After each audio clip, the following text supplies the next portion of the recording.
invitees, the guests who are now also there reaching Varanasi and will be attending today's event along with the Prime Minister.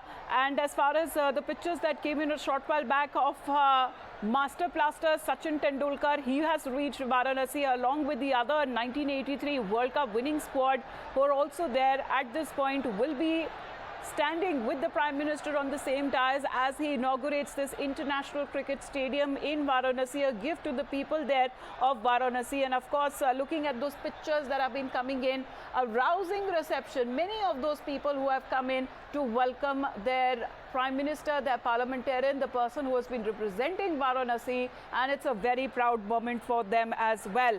So looking at those pictures, as many, even when it comes to our cricketing legends, like Sunil Gavaskar, Ravi Shastri, Sachin Tendulkar, they were posting pictures saying that they are Varanasi bound, and a short while back they had also reached there along with Prime Minister Narendra Modi, UP Chief Minister Yogi Adityanath, who can also be seen. And this is the essence of Kashi, which is now visible in those pictures coming in. शक्तिवंदन अधिनियम जो कि पास हुआ दोनों सदनों में, उसको लेकर भी काफ़ी उत्साह और काफ़ी खुशी का माहौल है महिलाओं के बीच, और उसी के लिए यहाँ धन्यवाद देने के लिए भी आज जो महिलाएं हैं वो यहाँ बड़ी संख्या में मौजूद हैं, विशाल जनसमूह मौजूद, और ख़ासतौर से जो युवा हैं आप देख सकते हैं इनको तस्वीरों में। आज इस मौके पर कई सौगात जो हैं वो दी जाएंगी, जिनमें न सिर्फ अंतर्राष्ट्रीय स्टेडियम बल्कि अटल आवासीय विद्यालय भी शामिल हैं। कुछ ही देर बाद प्रधानमंत्री नरेंद्र मोदी यहां जनसभा को संबोधित भी करेंगे, और उससे ठीक पहले की तस्वीरें आप देख सकते हैं किस तरीके से एक अलग ही जोश, एक उत्साह यहां मौजूद हर शख्स में नजर आ रहा है, जो कि इंतजार कर रहा था कि कब प्रधानमंत्री नरेंद्र मोदी उनके बीच पहुंचेंगे। वाराणसी से सांसद प्रधानमंत्री नरेंद्र मोदी आज अपने संसदीय क्षेत्र में, और इस जगह पर काफी दूर दूर से जो लोग हैं वो पहुंचे हैं प्रधानमंत्री को देखने के लिए, उनको सुनने के लिए। आशुतोष हमारे साथ लगातार बने हुए, और आशुतोष, कमेंट्री से हम शायद सुन पा रहे हैं और देख पा रहे हैं कि किस तरीके से जो भारी भीड़ उमड़ी है प्रधानमंत्री नरेंद्र मोदी को देखने के लिए और सुनने के लिए आज। बिल्कुल, देखिए लोगों में जबरदस्त उत्साह है, और ये उत्साह पिछले 9 सालों से यूं ही बरकरार है। साल 2014 में प्रधानमंत्री नरेंद्र मोदी ने जब यहाँ से लोकसभा चुनाव लड़ने का ऐलान किया था, तो उसके बाद से ही जो उनका और बनारस के बीच का जो रिश्ता है वो धीरे धीरे और मजबूत होता गया। जैसे जैसे इस वक्त गुजरता गया वैसे वैसे ये रिश्ता न सिर्फ एक राजनीतिक शख्सियत के तौर पे, बल्कि एक बेटे, एक भाई और एक अभिभावक के तौर पे बनारस की जनता से जो उनका एक संबंध था, जो एक प्रगाढ़ता थी, वो बढ़ती गई। और अब क्योंकि 9 साल बाद जिस तरीके से उन्होंने बनारस को विकास के जिस मुकाम पे पहुंचाया है, उससे कहीं ना कहीं बनारस की जो जनता है वो भी अब एक तरीके से उत्साहित नजर आती है। और उसी का धन्यवाद देने के लिए आज जो वाराणसी की जनता है वो प्रधानमंत्री नरेंद्र मोदी को सुनने के लिए आज बंजारी के इस जो ग्राउंड है वहां पर पहुंची है।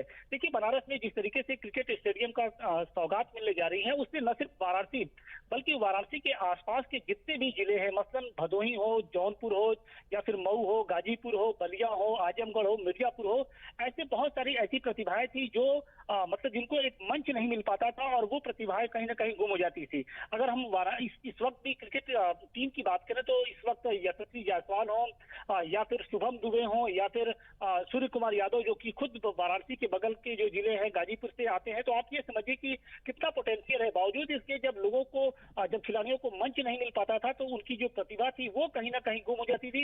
लेकिन इस क्रिकेट स्टेडियम बनने के बाद से अब जो दिक्कतें थी खिलाड़ियों के सामने वो दूर हो जाएंगी।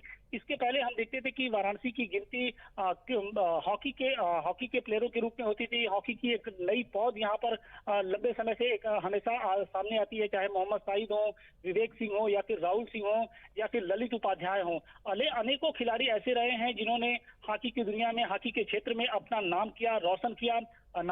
लेकिन अब क्रिकेट की भी जो फील्ड है वहां पर, क्रिकेट की दुनिया है वहां पर भी अब बनारस से जुड़े हुए जो खिलाड़ी हैं वो आगे जाएंगे, और उसके लिए कहीं ना कहीं ये क्रिकेट स्टेडियम एक मिसाल के तौर पे सामने आएगा। तो जाहिर तौर पे चाहे खेल की ही दुनिया ना हो, बल्कि खेल के अलावा भी, चाहे स्वास्थ्य का क्षेत्र हो, या फिर पर्यटन के क्षेत्र में लगातार जो विकास है वो होता आया है।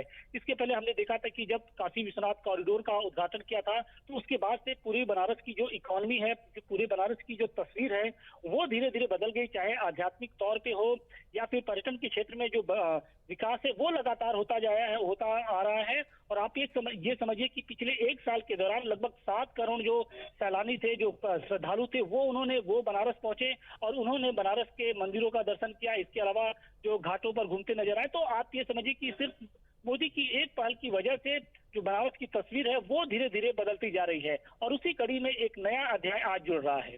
बिल्कुल, और इसी के साथ जो आज के कार्यक्रम के बारे में भी जरा बताएं, क्योंकि ऐसा जो विशेष जो इंटरनेशनल क्रिकेट स्टेडियम है वो लोगों के नाम किया जाएगा और बताया जा रहा है इसे बहुत जल्द तैयार भी कर जाएगा और इसकी अलग से विशेषताएं भी हैं आर्किटेक्चरल फॉर्म में, किस तरह से ये रूप लेगा इंटरनेशनल क्रिकेट स्टेडियम।